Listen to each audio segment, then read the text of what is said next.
So today I'm going to show you how to make hibiscus tea for your hair health and your scalp health. You want to warm up 1 cup of hot water, and then you want to take some hibiscus flour. You're going to grind up, or you can even blend up the hibiscus flour. What you want to do is get a fine grain, about 2 tablespoons of that, immerse it in the hot water and let it simmer or sip for 5 to 10 minutes. After that, you just drain it off and strain it off. You can add peppermint oil, you don't have to, but I added 5 droplets of peppermint oil, and then I'm just going to put it into this container. So one way to apply it is applying it directly onto your scalp, just like this, by spraying it and then massaging it into my hair, just like this. You can also do it in the tub. So just get an empty container and pour it all over your hair, and you're going to repeat this process about 6 times. So let's talk about the benefits of hibiscus tea.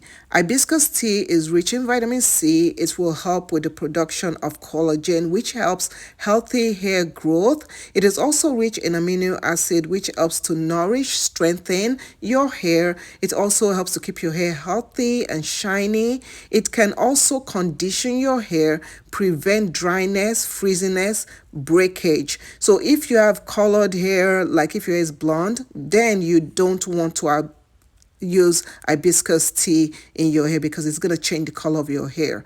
It will also help with any scalp issue that you might have, such as itchiness, dandruff, and such. When you finish applying the hibiscus tea in your hair, you want to squeeze off as much liquid off.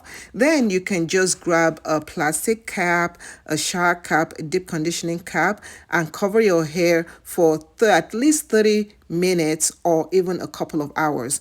Another way that you can do this is you can apply your deep conditioner first, and after applying your deep conditioner throughout your hair, make sure the deep conditioner coats the hair thoroughly. So you're just going to apply it onto the hair itself, onto the scalp, onto the ends of the hair, and all over. Once you've applied the deep conditioner fully into the hair, you're going to now take the plastic cap or the shower cap or the deep conditioner, whichever cap you choose to use. You're going to take that and you're going to cover up your hair with it.